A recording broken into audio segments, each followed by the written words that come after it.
(1981년 8월 4일) 서울 원효로. 해가 진 지 한참이 지난 시각, 한 남녀가 높은 철책 앞에 서 있었습니다. 남자가 잠긴 대문을 넘었습니다. 안쪽에서 자물쇠를 풀고 아내를 들여보내는데 그 순간 숨이 막혔습니다. 코를 틀어막아도 소용이 없었습니다. 한여름밤 공기를 뚫고 밀려오는 것은 사람의 몸이 썩어가는 냄새였습니다. 방이 20개, 불상과 부적이 켜켜이 쌓인 복도는 미궁처럼 이어졌고 그 미궁의 끝에서 남자의 손전등이 바닥을 비추었습니다. 검붉은 무릉덩이, 발밑에서 무언가가 꿈틀거렸습니다. 구더기였습니다. 세구의 시신, 71살의 점술가, 19살의 가정부, 6살의 수양딸.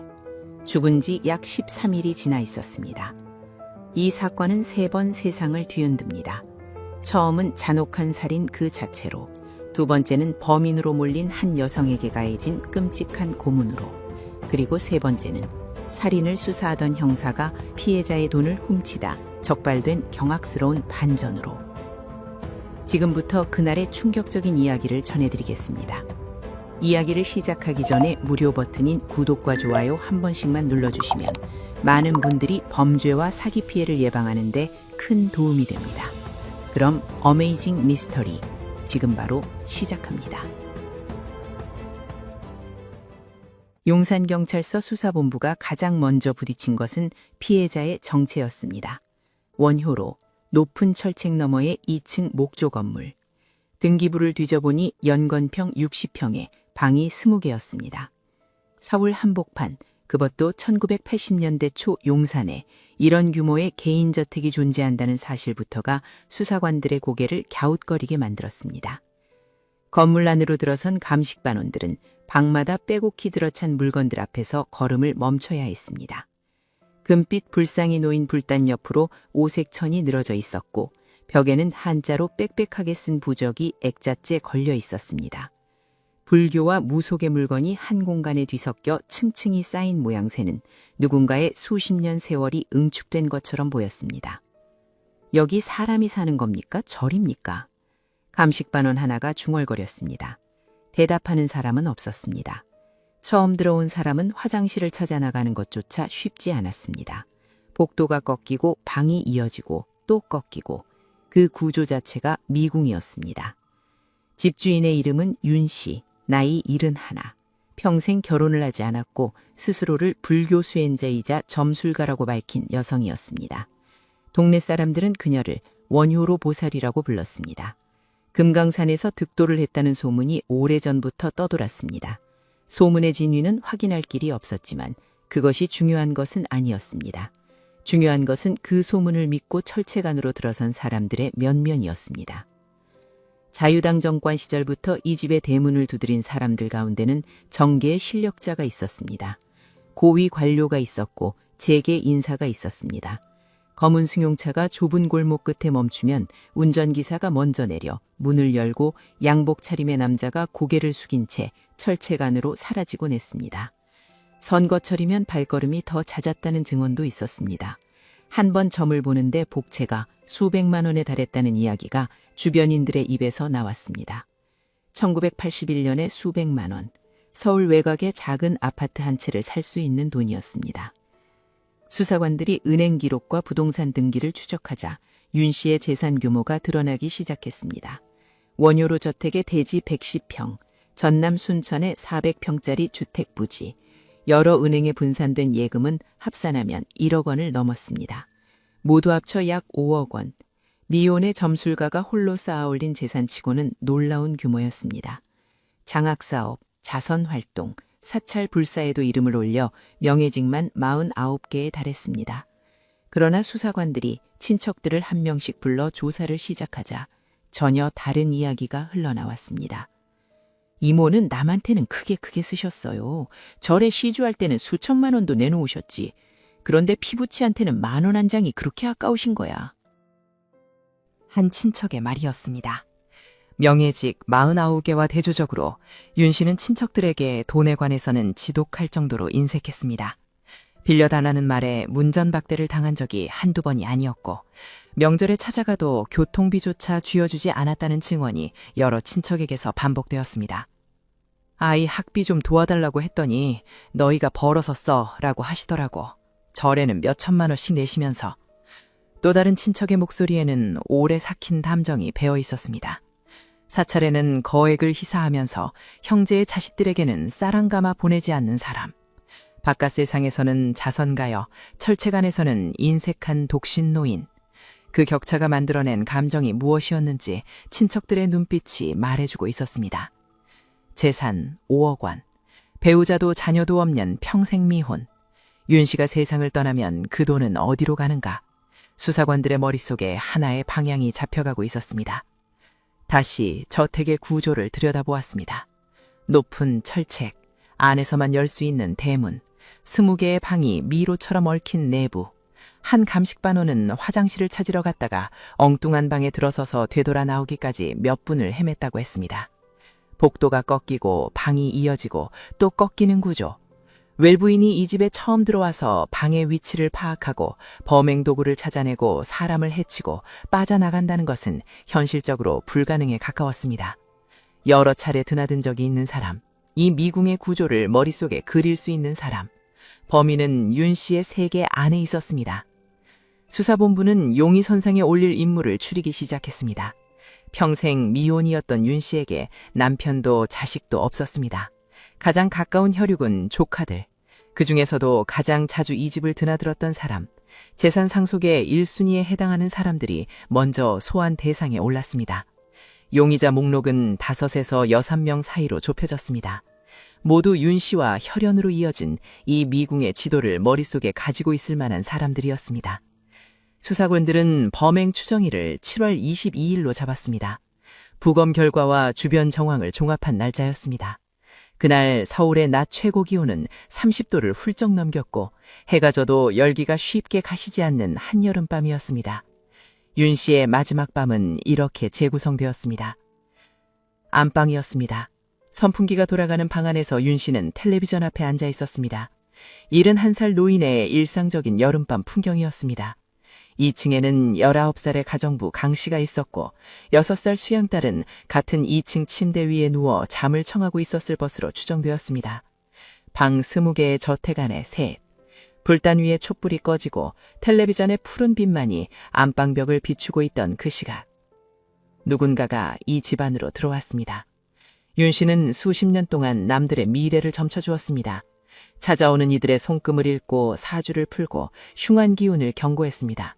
그러나 그날 밤 자신의 등 뒤로 다가오는 발자국 소리만은 잃지 못했습니다.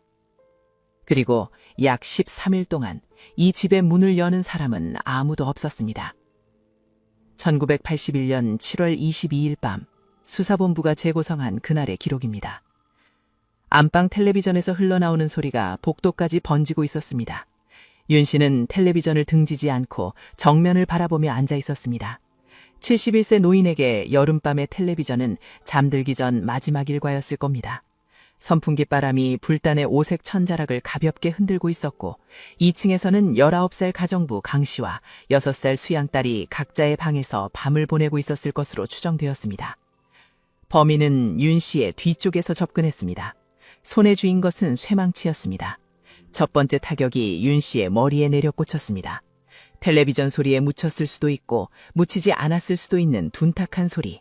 한 번이 아니었습니다. 쇠망치는 여러 차례 반복해서 내려쳐졌습니다. 윤 씨는 그 자리에서 쓰러졌습니다. 비명이 있었을 겁니다. 아래층에서 들려오는 이상한 소리에 2층의 강 씨가 계단을 내려오기 시작했습니다. 19살의 가정부가 본 것이 무엇이었는지, 그 순간 어떤 표정을 지었는지는 아무도 알 수 없습니다. 다만 강 씨는 계단을 다 내려오지 못했습니다. 계단 위에서 피습당했습니다. 똑같은 쇠망치, 머리를 향해 8차례. 그리고 범인은 2층으로 올라갔습니다. 6살 수양딸은 침대 밑에 숨어 있었습니다. 아래층에서 올라오는 소리가 무엇인지 6살의 아이가 정확히 이해했을 리는 없습니다. 다만 무서웠을 겁니다.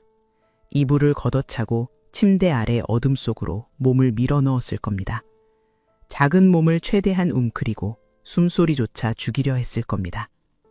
발견되었습니다. 침대 밑에서 끌려 나온 아이에게도 같은 쇠망치가 내려졌습니다. 세 사람 모두 머리를 쇠망치로 여러 차례 가격당한 뒤 나일론 줄과 전깃줄로 목이 졸렸습니다. 타격 후 교살. 범인은 확실하게 숨통을 끊으려 했습니다.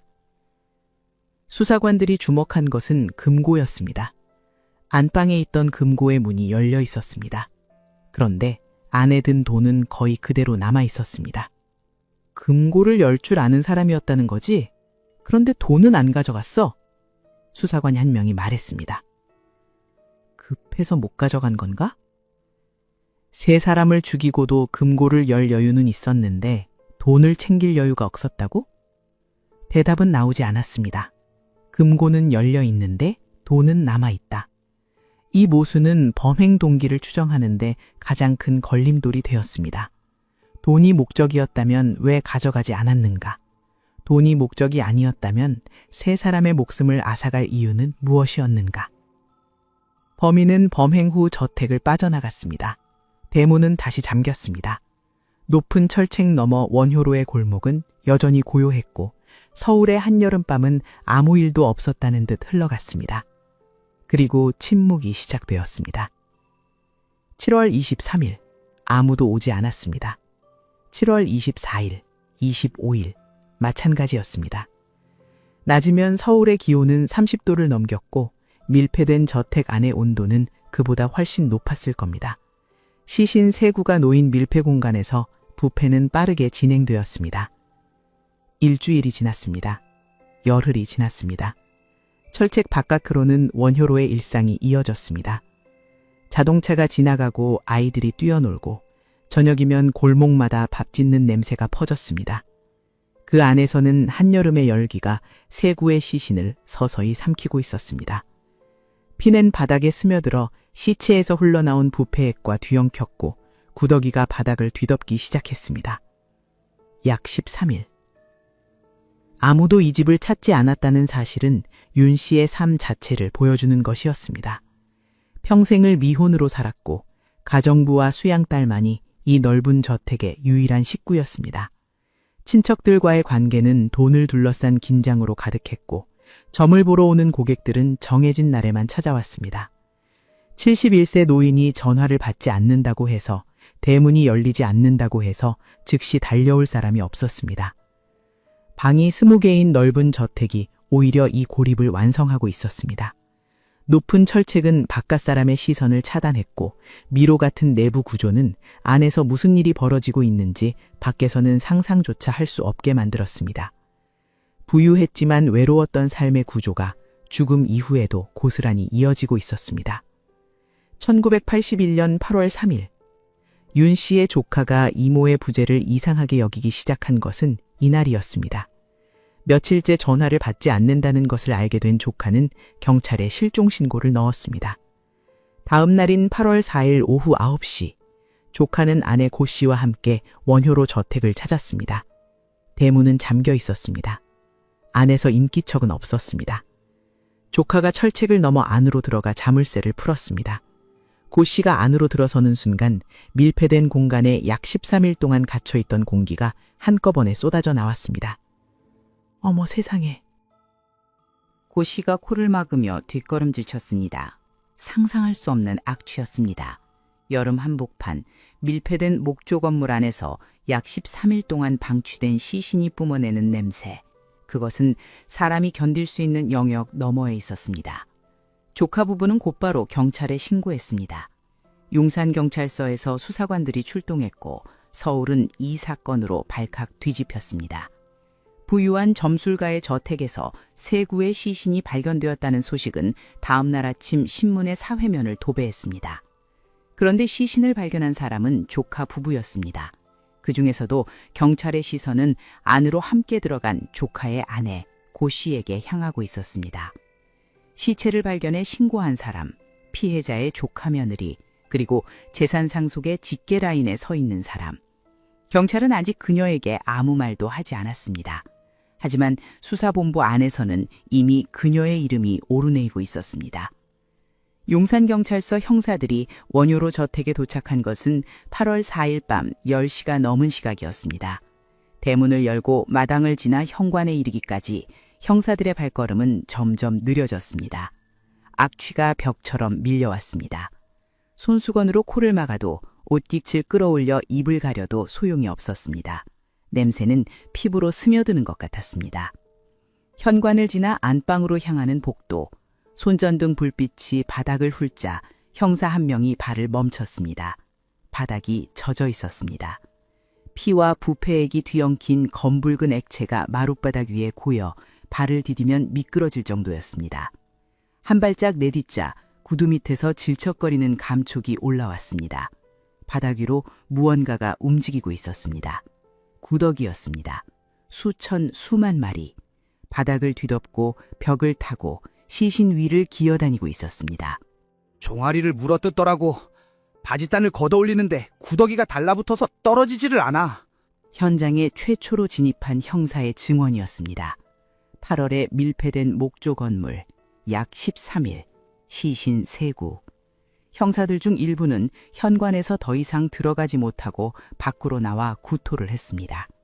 그러나 감식은 진행되어야 했습니다. 안방에서 윤 씨의 시신이 발견되었습니다. 텔레비전 앞이었습니다.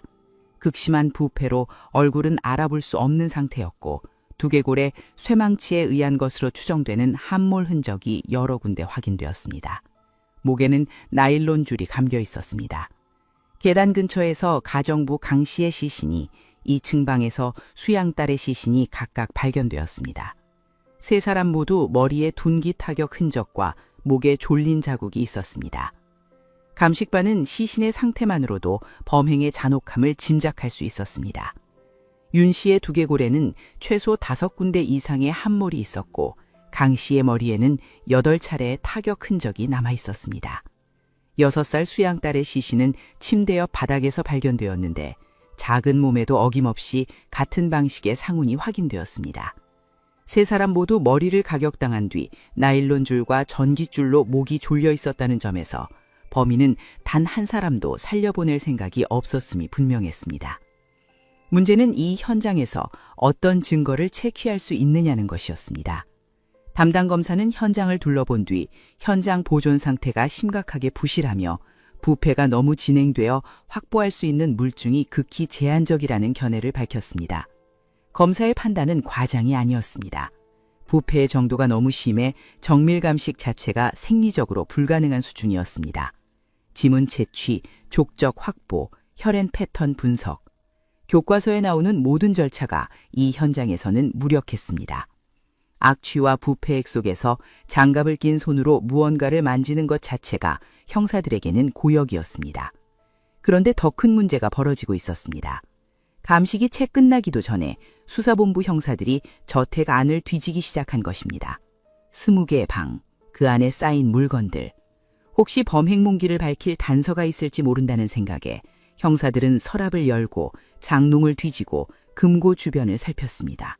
공을 세우려는 조급함이었습니다. 물건들이 원래 어디 있었는지 알 수가 없게 됐어. 감식반이 현장 기록을 끝내기 전에 다 흐트러뜨려 놓은 거야. 나중에 한 감식반원이 토로한 말이었습니다. 현장 보존의 원칙이 지켜지지 않았습니다. 원래 어느 위치에 무엇이 있었는지, 범인이 건드린 것인지 형사가 건드린 것인지 구분할 수 없는 상태가 되었습니다. 약 13일건의 부패로 이미 물증이 상당 부분 소실된 상황에서 남아있던 증거마저 형사들의 손에 의해 훼손되었습니다. 이 순간부터 수사는 물증이 아닌 다른 것에 의존할 수밖에 없는 길로 접어들었습니다. 지문이 없었습니다. 범인의 것으로 특정할 수 있는 족적도 없었습니다. 범행 도구인 쇠망치에서 지문은 검출되지 않았습니다. 약 13일간의 부패와 형사들의 무분별한 현장 뒤짐이 만들어낸 결과였습니다. 남은 것은 정황뿐이었습니다. 수사본부는 이 정황들을 끼워 맞추기 시작했습니다. 첫째, 방 20개의 복잡한 구조. 이 집을 여러 번 드나들어 내부 구조를 아는 면식범의 소행이라는 판단. 둘째, 금고가 열려 있었지만 돈이 남아 있었다는 사실. 단순 강도가 아니라 원한이나 다른 동기가 있었을 가능성. 셋째, 피해자에게 배우자와 자녀가 없으므로 재산 상속의 최우선 대상은 조카들. 용의자 5-6명의 목록 가운데 수사관들의 시선이 한 사람에게 좁혀지기 시작했습니다.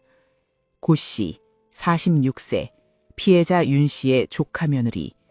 시신을 발견해 신고한 바로 그 사람이었습니다.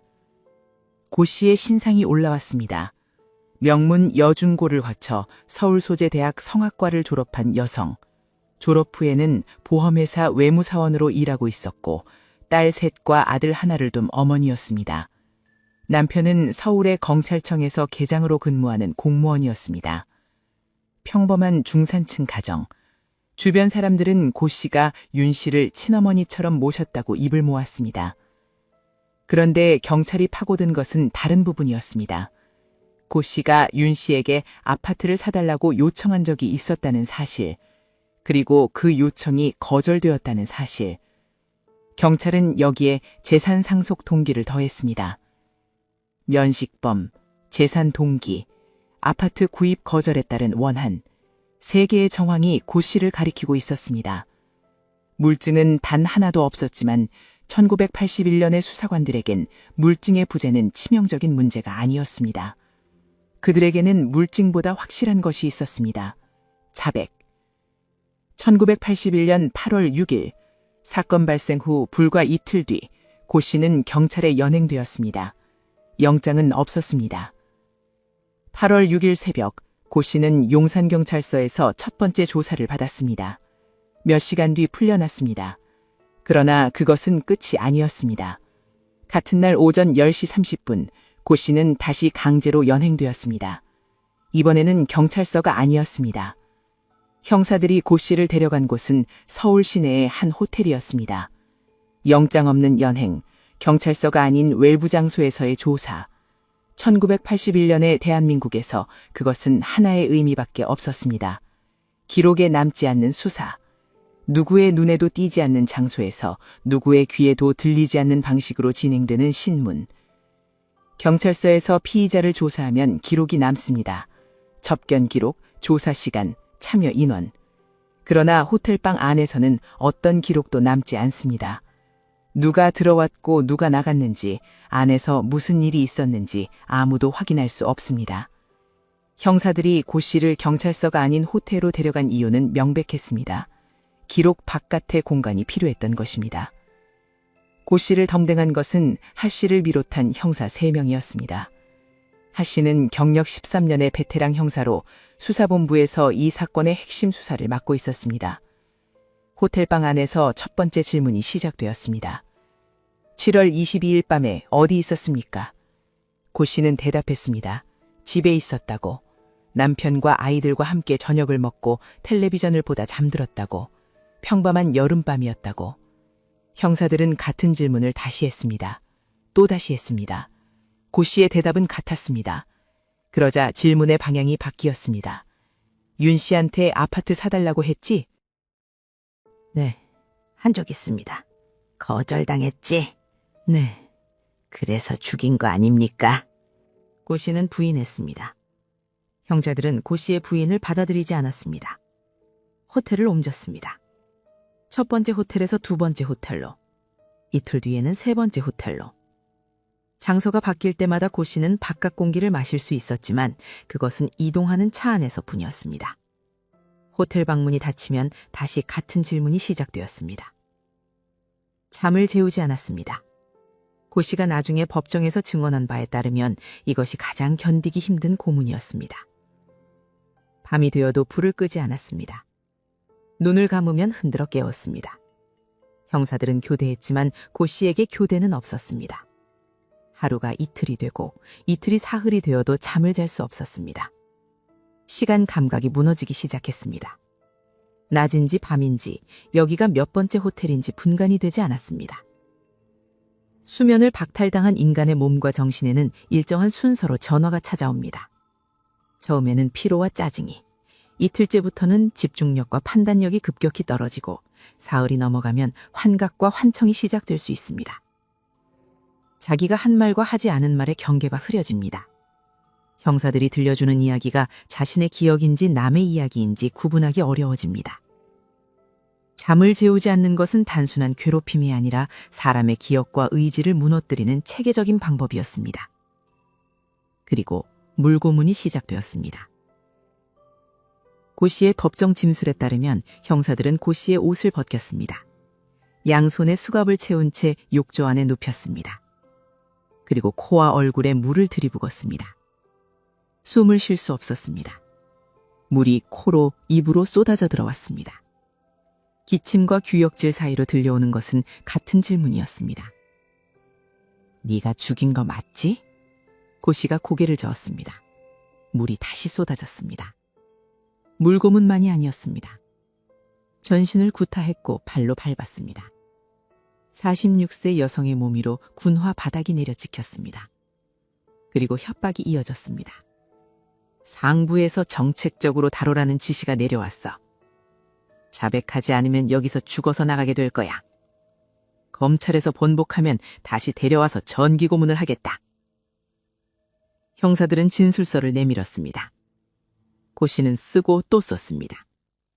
형사들이 원하는 내용이 아니면 찢어버리고 다시 쓰게 했습니다. 8월 8일과 9일 이틀 동안에만 12개의 자필 진술서가 작성되었습니다. 10여일 동안 총 80회 100장이 넘는 분량이었습니다. 원고지로 치면 수백 장에 달하는 양이었습니다.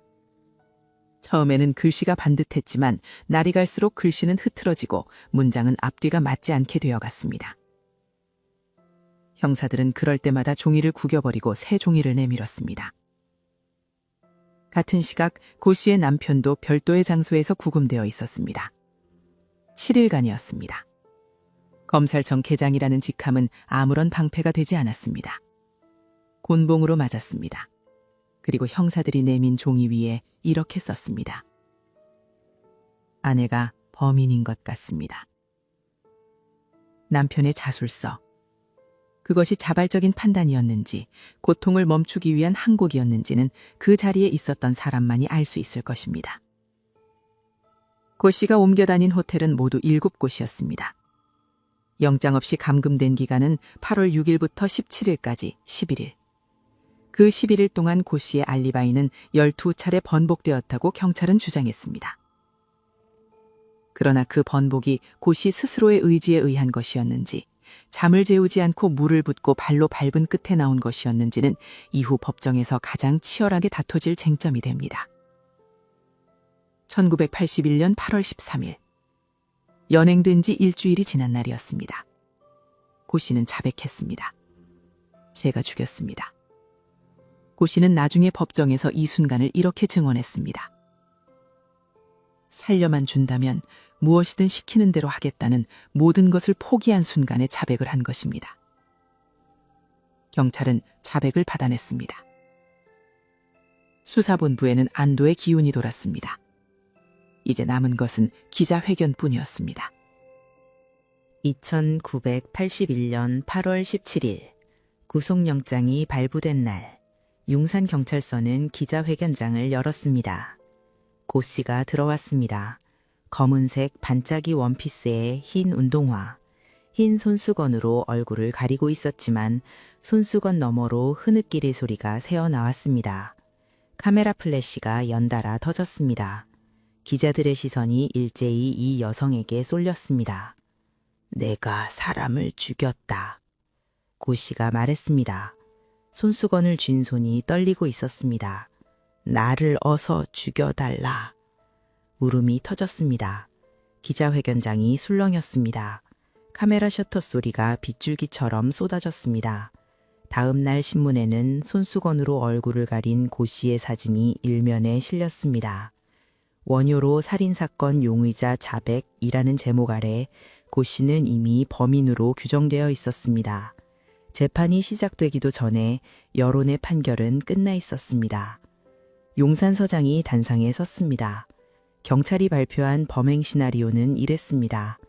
7월 22일 오후 3시 30분 고 씨가 원효로 저택에 도착합니다. 윤 씨에게 아파트를 사달라고 요청합니다. 거절당합니다. 부엌으로 가서 쇠망치와 나일론줄을 준비합니다. 안방으로 돌아와 윤 씨의 머리를 5차례 내리칩니다. 비명을 듣고 내려온 가정부 강 씨를 계단에서 8차례 가격합니다. 2사람을 나란히 눕혀 목을 조릅니다.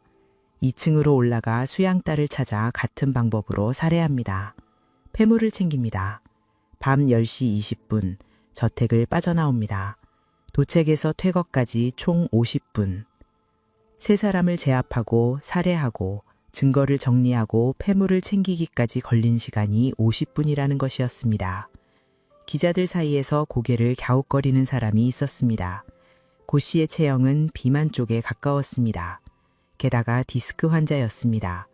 허리를 제대로 쓰지 못하는 46세의 비만 체질 여성이 50분 만에 3사람을 쇠망치로 때려 죽이고 목을 졸라 확인 사살까지 한 뒤 20개의 방을 돌아다니며 폐물을 챙겼다는 이야기.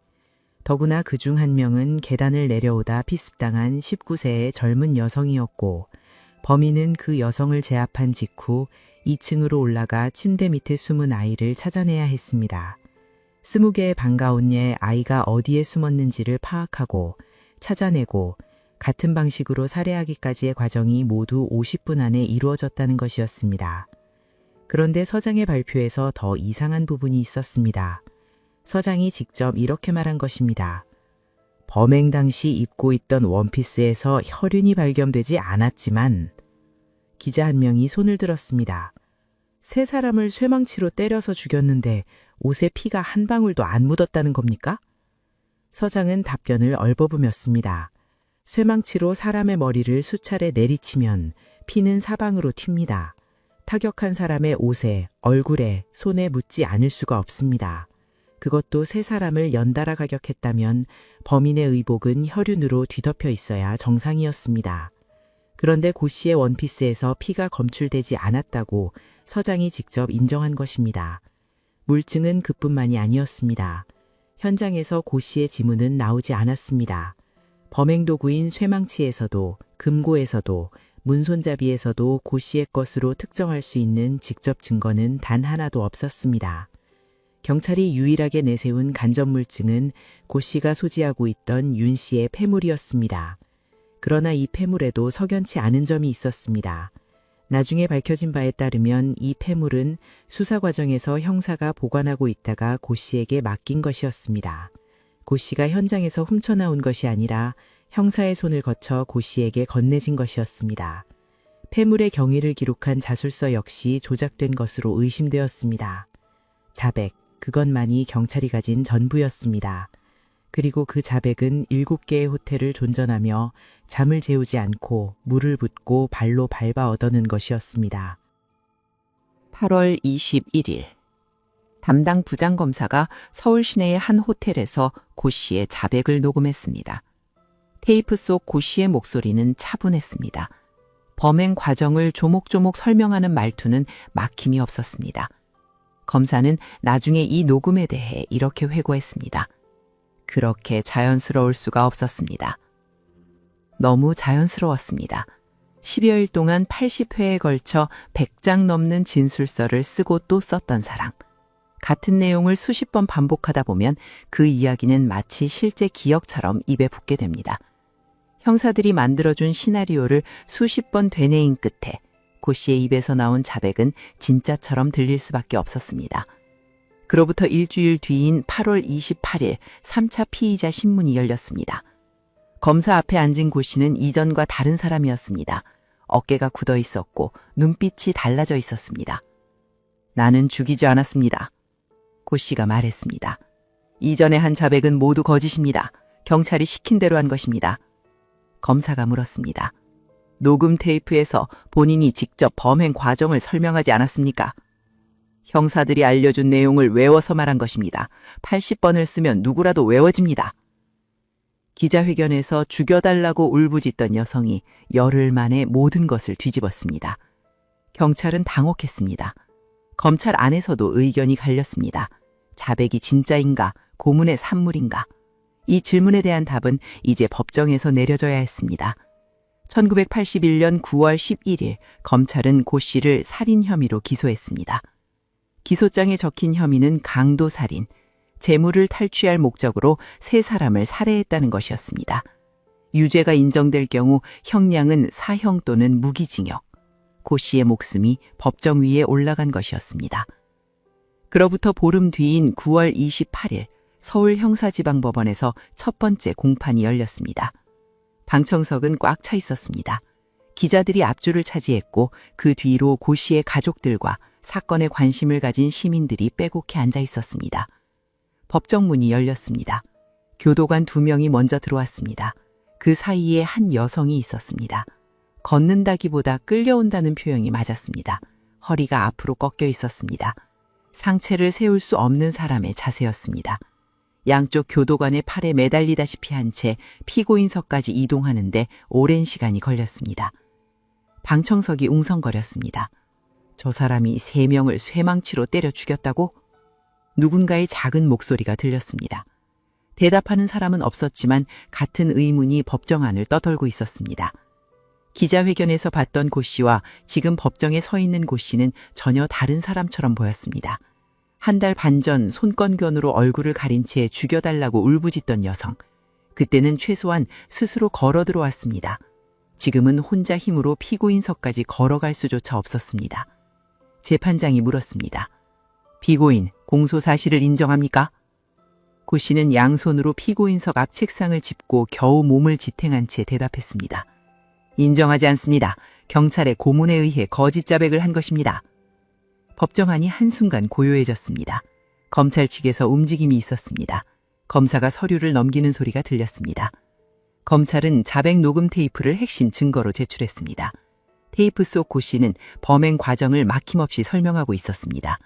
검사의 질문에 조목조목 답하는 목소리는 차분했고 범행 순서를 정확하게 짚어나갔습니다.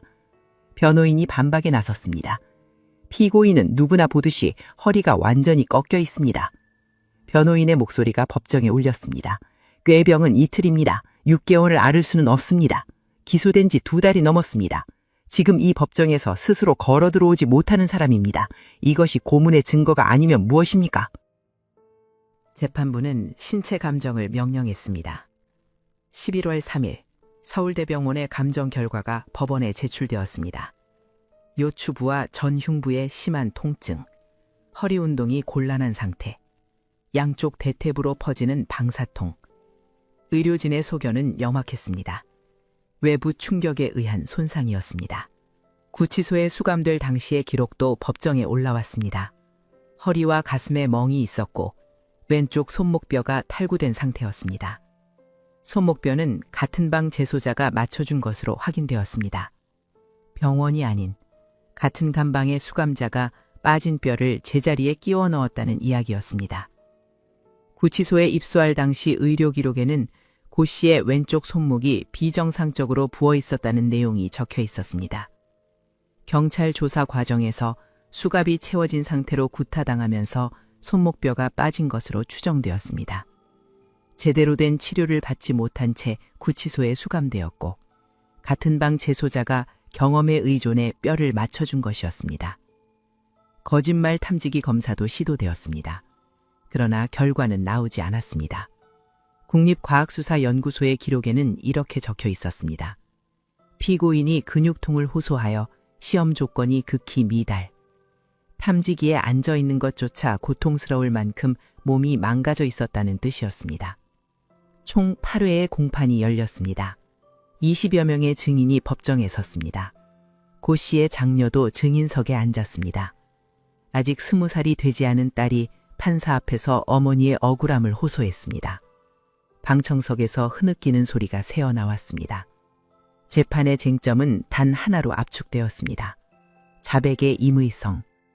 고 씨의 자백이 자유로운 의사에 의한 것이었느냐, 고문과 강압에 의한 것이었느냐. 물증이 없는 이 재판에서 자백이 증거로 인정되느냐 여부가 유죄와 무죄를 가르는 유일한 갈림길이었습니다. 경찰은 고문을 부인했습니다. 상대가 여자이고 남편이 검찰청 계장입니다. 고문은 상상도 할 수 없습니다. 수사본부의 공식 입장이었습니다. 검찰청 직원의 아내를 고문할 수는 없다는 논리였습니다. 그러나 법정에 나온 증거들은 다른 이야기를 하고 있었습니다.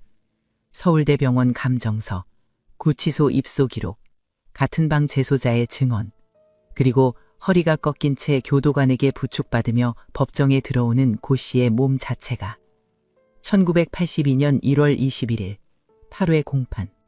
검찰은 구형을 했습니다. 사형. 검사의 목소리가 법정에 떨어졌습니다.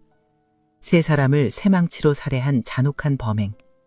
검찰은 자백 녹음 테이프와 정황 증거를 근거로 최고형을 요구했습니다. 고 씨는 피고인석에서 고개를 덜구었습니다. 양손으로 책상 모서리를 쥔 손가락 끝이 하얗게 변해 있었습니다. 방청석에서 남편과 장녀가 고 씨를 바라보고 있었습니다. 사형 구형. 재판부는 선고일을 11일 뒤인 2월 1일로 잡았습니다. 재판장은 판결문 준비에 들어갔습니다. 그가 쓰고 있는 것이 유죄인지 무죄인지 법정 안에 누구도 알지 못했습니다. 다만 한 가지 분명한 것은 이 판결이 한 여성의 목숨만이 아니라 경찰 수사의 근본적인 방식에 대한 판단이 될 것이라는 사실이었습니다. 1982년 2월 1일 서울 형사지방법원. 법정 복도는 이른 아침부터 사람들로 가득했습니다. 방청석은 개정 전에 모두 찼고 들어가지 못한 사람들이 복도에 줄을 서 있었습니다.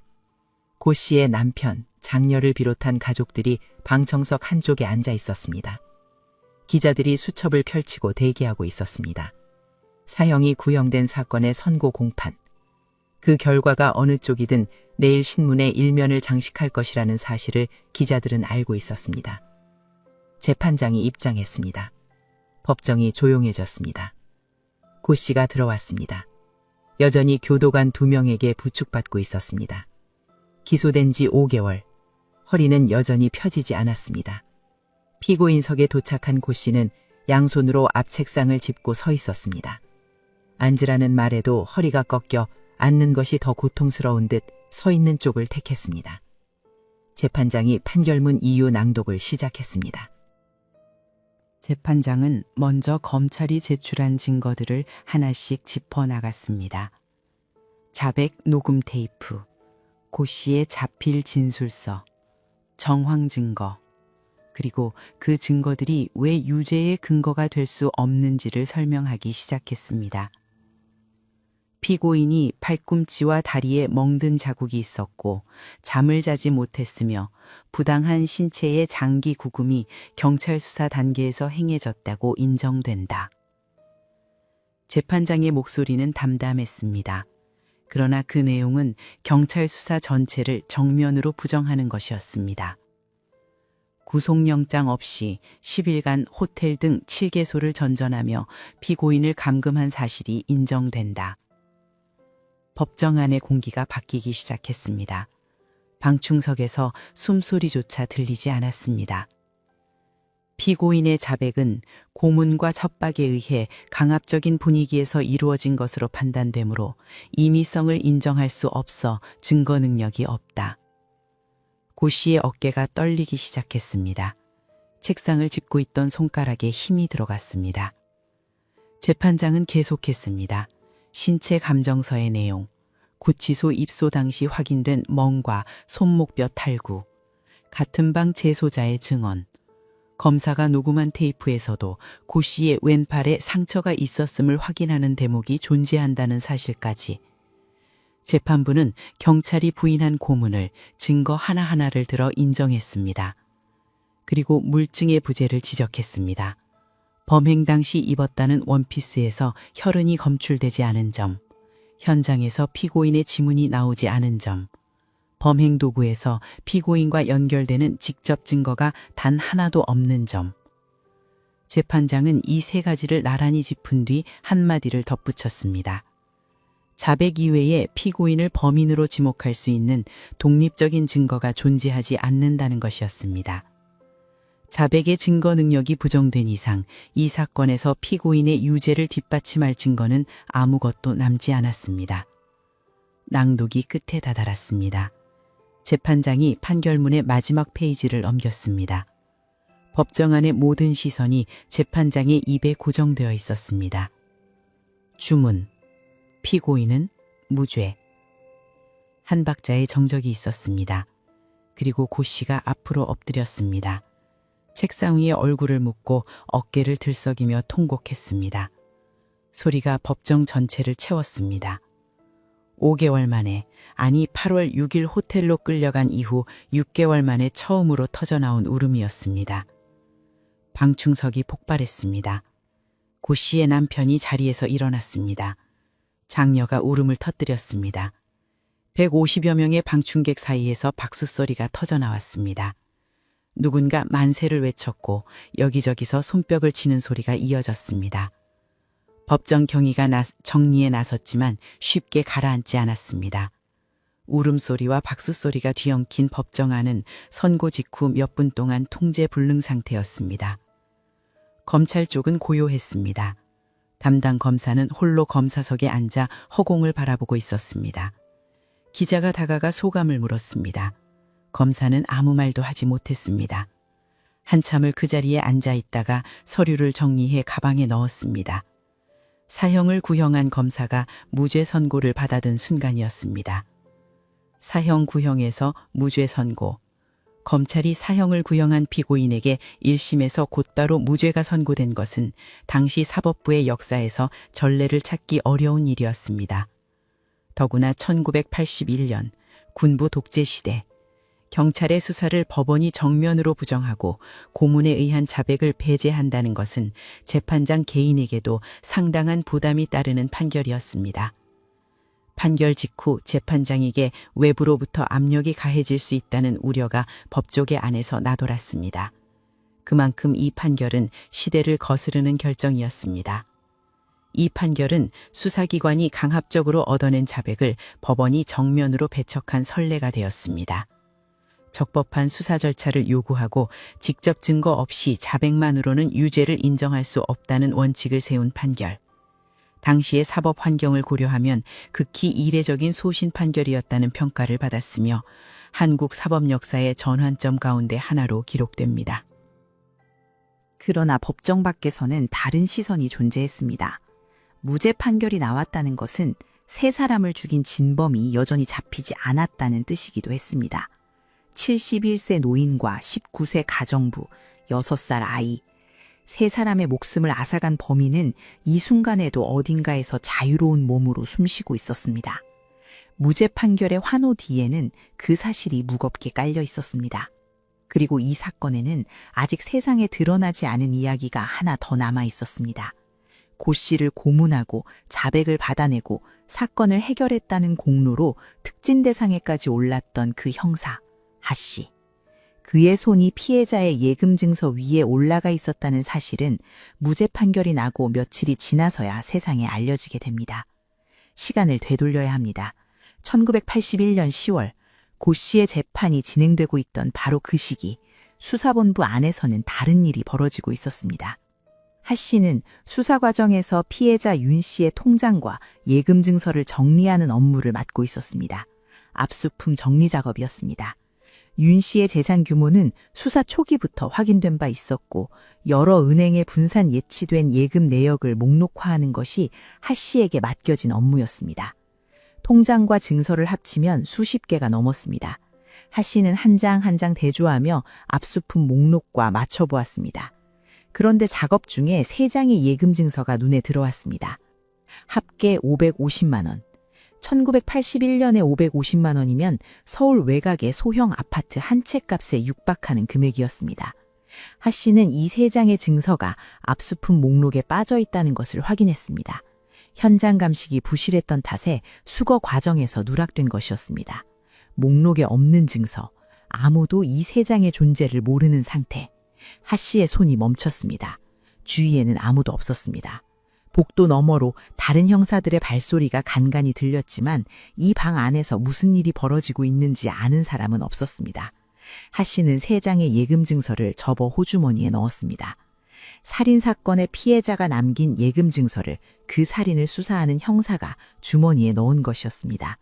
피의자를 고문해 자백을 받아내는 한편으로 피해자의 재산을 빼돌리고 있었다는 이야기였습니다. 한쪽 손으로는 고 씨의 머리 위에 쇠망치를 들어 올리고 다른 한쪽 손으로는 윤 씨의 금고에 손을 넣고 있었던 셈이었습니다.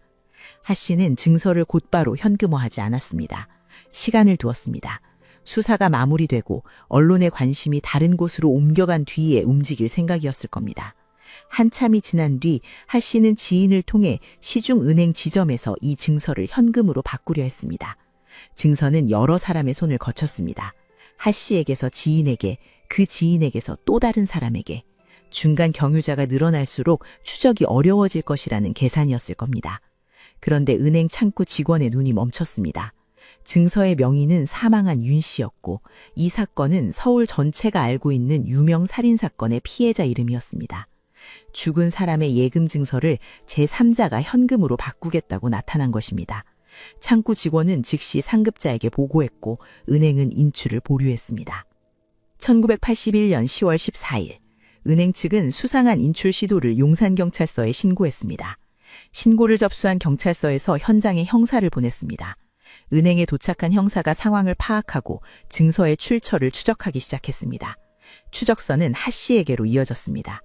그런데 은행의 신고를 접수하고 현장에 출동한 형사가 다름 아닌 하 씨 본인이었다는 이야기가 수사 기록에 남아 있습니다. 자신이 훔친 증서의 인출 시도를 신고받고 자신이 출동한 것입니다. 자신의 범행이 발각되는 현장에 수사관 자격으로 도착한 셈이었습니다. 그 순간 하 씨가 어떤 표정을 지었는지, 어떤 보고서를 올렸는지는 기록에 남아있지 않습니다. 다만 증서의 유통 경로를 추적하는 과정에서 모든 길이 하 씨를 향해 수렴하고 있었고 그것을 막을 방법은 이미 없었습니다. 10월 17일 하 씨는 절도 혐의로 구속되었습니다. 경력 13년의 형사, 고 씨를 호텔에서 물고문했던 손, 80회에 걸쳐 진술서를 쓰게 했던 손, 그 손이 피해자의 예금 증서를 훔쳤습니다.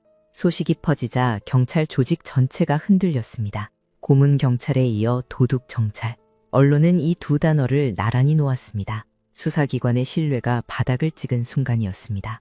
치안본부장이 기자들 앞에 섰습니다. 할 말이 없습니다. 치안총 책임자로서 국민에게 진심으로 사과드립니다. 연쇄적인 징계가 이어졌습니다. 용산서장은 직위 해제 후 사표를 제출했습니다. 수사과장은 의원 해임되었습니다. 형사계장과 형사반장은 파면. 하 씨를 포함해 총 4명의 경찰 간부가 자리에서 물러났습니다. 고문경찰의 명예에 씻을 수 없는 오점이 찍혔다는 말이 언론에 실렸습니다. 경찰 내부에서도 자성의 목소리가 나왔고 이 사건을 계기로 수사경찰의 처우 개선과 자질 향상 방안이 추진되기도 했습니다. 그러나 이미 벌어진 일을 되돌릴 수는 없었습니다. 하 씨에 대한 재판이 열렸습니다. 서울형사지방법원은 업무상 횡령 유죄를 선고했습니다. 선고 징역 1년 6개월. 판결문의 취지는 분명했습니다. 국민의 재산과 생명을 보호해야 할 경찰관이 수사 대상의 재산을 빼돌린 행위는 공직의 신뢰를 근본적으로 훼손하는 것이며 엄히 처벌해야 한다는 것이었습니다. 하 씨는 복역 후 경찰을 떠났습니다. 서울 남산 인근에서 막국수집을 차렸습니다. 1심 무죄 판결이 나왔지만 고 씨는 바로 풀려나지 못했습니다. 검찰이 항소했습니다. 검찰의 논리는 단순했습니다. 자백 녹음 테이프의 내용이 구체적이고 일관성이 있으며 피고인만이 알 수 있는 범행 현장의 세부 사항이 포함되어 있다는 것이었습니다. 1심 재판부가 고문에 의한 자백이라고 판단했지만 검찰은 그 판단에 동의하지 않았습니다. 고 씨가 구치소에 수감된 채 2심 결과를 기다리는 동안 계절은 겨울에서 봄으로, 봄에서 여름으로 바뀌고 있었습니다. 1982년 6월 10일 2심 판결. 항소심 재판부는 1심의 무죄 판결을 유지했습니다. 검사의 항소 기각. 고문에 의한 자백의 임의성을 부정한 1심의 판단이 정당하다는 결론이었습니다. 6월 17일 고 씨가 보석으로 석방되었습니다. 구속된 날로부터 약 10개월 만이었습니다. 구치소 문을 나서는 고 씨의 모습은 10개월 전과 달라져 있었습니다. 허리는 여전히 펴지지 않았고 걸음은 느렸습니다. 마중 나온 남편이 고 씨의 팔을 잡았습니다. 고 씨가 고개를 들어 남편을 보았습니다. 두 사람 다 말이 없었습니다. 검찰은 상고했습니다. 2심에서도 무죄가 나왔지만 검찰은 포기하지 않았습니다. 대법원의 판단을 구한다는 것은 이 사건에 대한 최종적인 법적 결론을 받겠다는 의미였습니다. 고 씨는 보석으로 풀려나 있었지만 머리 위에는 여전히 살인 혐의가 매달려 있었습니다. 언제든 대법원이 원심을 파기하면 다시 구속될 수 있는 상태였습니다. 자유로운 몸이었지만 자유로운 마음은 아니었습니다. 2년 8개월이 흘렀습니다. 1985년 2월 26일 대법원은 검사의 상고를 기각했습니다. 무죄 최종 확정. 기소로부터 3년 5개월. 원효로의 저택을 문을 열었던 그날 밤으로부터는 3년 7개월이 지나 있었습니다. 그러나 무죄 확정이 모든 것의 끝은 아니었습니다. 고 씨 일가는 국가를 상대로 손해배상 청구 소송을 제기했습니다. 불법 감금, 고문, 허위 자백 강요에 대한 배상을 요구한 것이었습니다. 1986년 2월 3일 법원은 고 씨 일가의 손을 들어주었습니다. 국가 배상 책임을 인정한 판결이었습니다. 승소했습니다. 하지만 그 판결문 한 장이 되돌려줄 수 없는 것들이 있었습니다. 고 씨의 허리는 영구 장애 판정을 받았습니다. 11일간의 고문이 46세 여성의 척추를 돌이킬 수 없이 망가뜨린 것이었습니다. 법정에 교도관 2명에게 부축받으며 들어왔던 모습. 변호인이 허리가 완전히 꺾여 있습니다. 라고 말했던 그 상태가 평생 따라다니게 되었습니다. 남편은 직장을 잃었습니다. 검찰청 계장. 아내가 살인 혐의로 기소되는 동안 직장을 유지할 수 없었습니다. 퇴직금 700만 원은 소송비와 생활비로 전부 소진되었습니다. 둘째 딸은 대학을 중퇴해야 했습니다. 학비를 댈 형편이 되지 않았습니다. 큰딸은 법정에서 어머니의 무죄를 호소하던 그 증인석의 기억을 안고 살아가야 했습니다. 고 씨 가족은 서울 선북구의 산동네로 이사했습니다. 슬레이트 지붕 아래의 작은 집이었습니다. 원효로 저택의 20개 방과는 비교할 수 없는 방 2억개짜리 집에서 고 씨는 남은 날들을 보내야 했습니다. 무죄였습니다. 법적으로는 완전한 무죄였습니다. 대법원까지 3번의 재판에서 모두 무죄를 받았습니다. 한편 고 씨에 대한 무죄가 확정된 뒤 수사는 원점으로 돌아갔습니다. 경찰은 재수사에 착수해야 했지만 현실적으로 수사를 다시 진행할 수 있는 조건은 남아있지 않았습니다.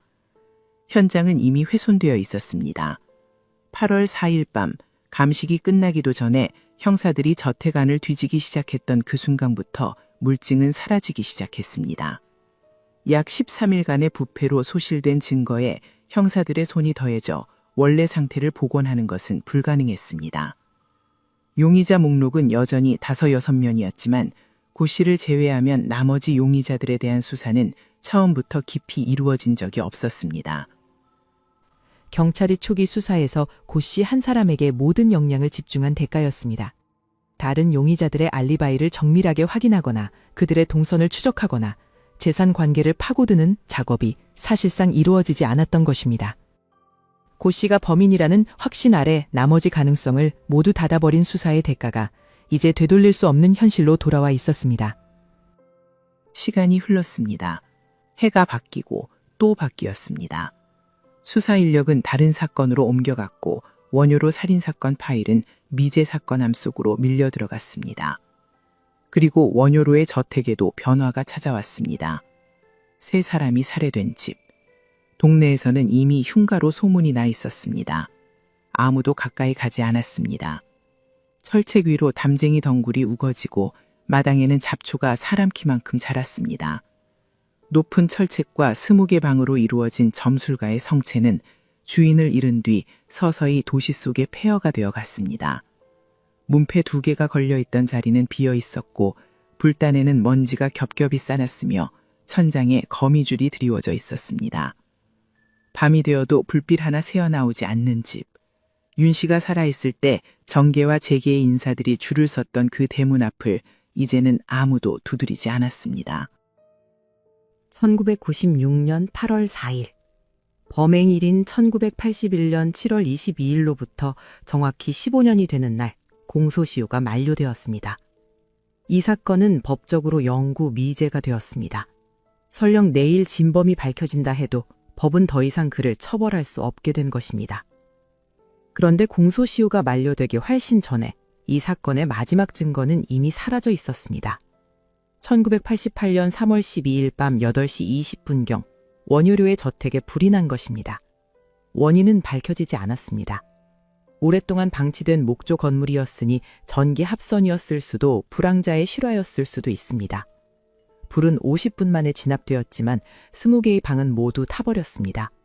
불단도, 부적도, 복도도, 계단도. 범행 현장의 마지막 흔적이 잿더미 속으로 사라졌습니다. 그로부터 8년 뒤인 1996년 8월 4일, 공소시효마저 만료되었을 때 남아있는 것은 아무것도 없었습니다.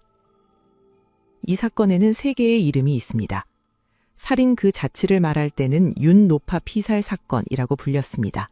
1981년 8월 22일 밤, 서울 용산구 원효로의 저택에서 71세 점술가와 19세 가정부, 6세 수양딸이 쇠망치에 맞아 숨지고 목이 졸린 사건.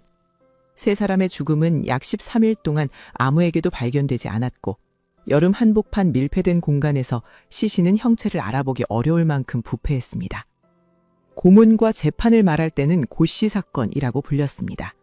시신을 발견해 신고한 조카 며느리가 범인으로 지목되어 영장 없이 11일간 호텔을 전전하며 물고문과 구타를 당하고 80회에 걸쳐 100장이 넘는 진술서를 강제로 작성한 끝에 거짓 자백을 한 사건.